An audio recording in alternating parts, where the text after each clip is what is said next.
to our municipal mayor, Honorable Carlos G. Veloso, represented by Mrs. Christine Dayan Malazarte, the education consultant of our local government unit,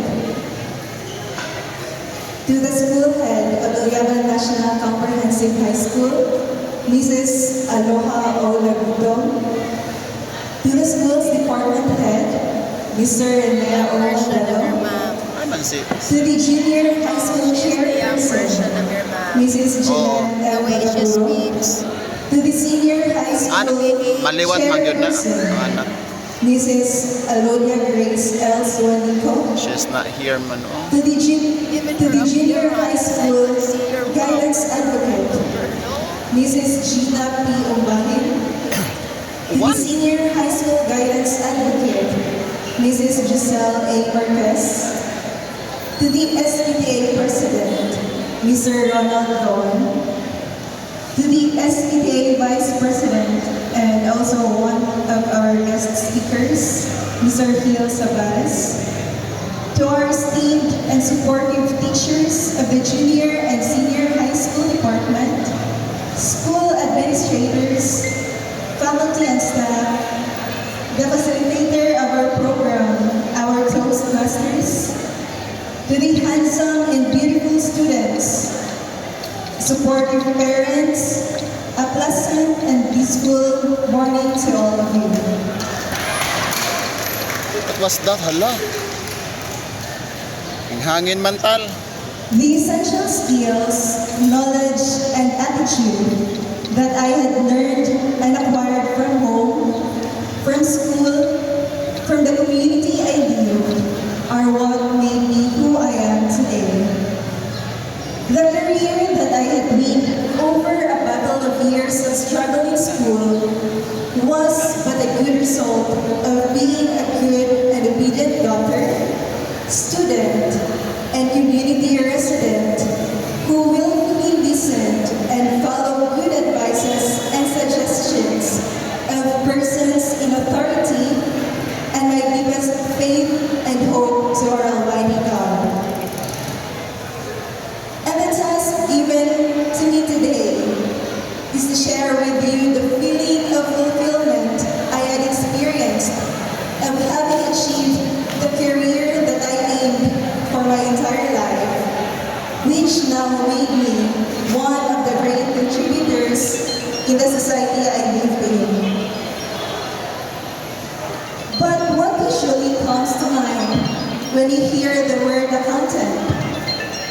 Contrary to popular belief, the work of an accountant is not only limited to working in a bank, signing papers, and immediately making money.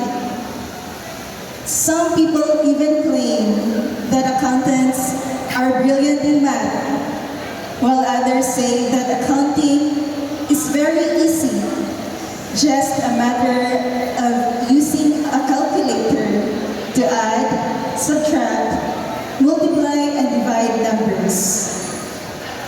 An accountant is like a hero working behind the scenes, skillfully managing financial records and ensuring compliance with regulations.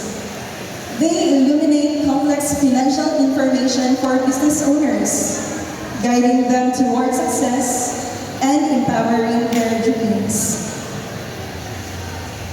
In my fourth year of high school, I was uncertain about which course to take. Some of my teachers advised me, you should pursue accountancy because you are good at math. You could definitely pass it without any difficulties. With that encouragement, I decided to take the course, believing that accounting would involve a lot of solving math problems. I took the entrance exam at EBSU, and fortunately, I passed. Imagine my horror when our lessons began and the professor introduced us to accounting terminologies such as debit, credit, assets, liability,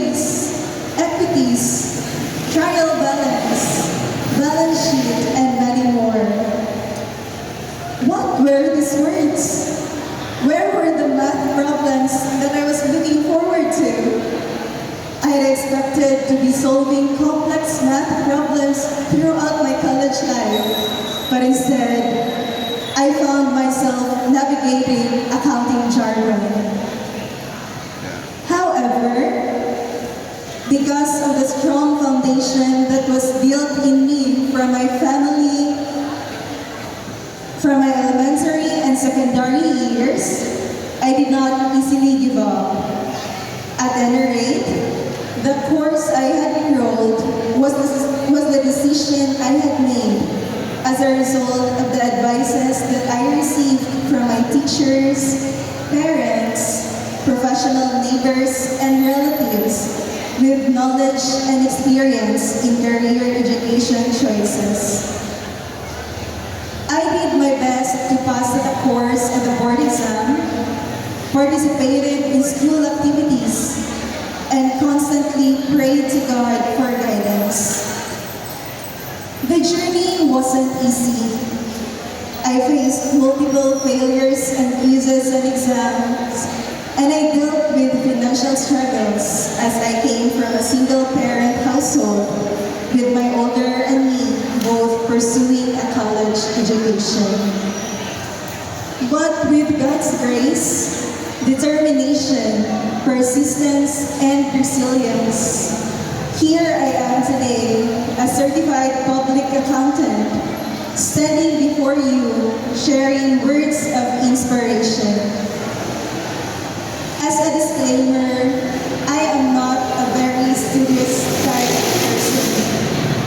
I have never stayed up late to study or gone to coffee shops for all-nighter study sessions.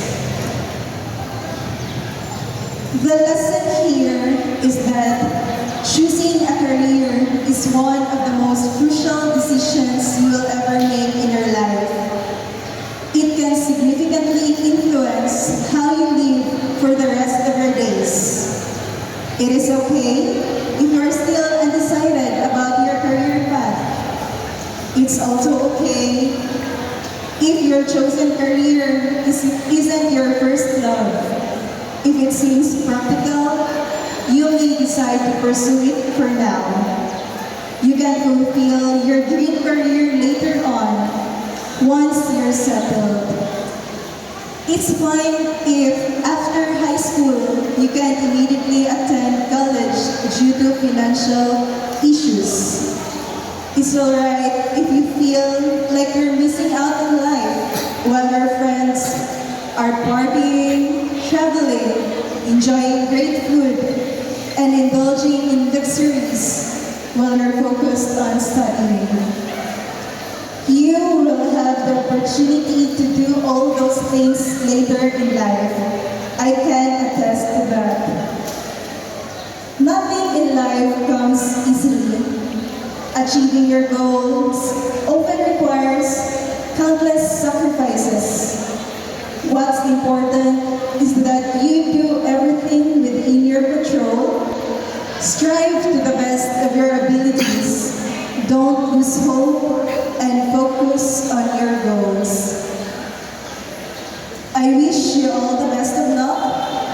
Congratulations in advance for the bright future ahead of you. Thank you, and once again, good morning.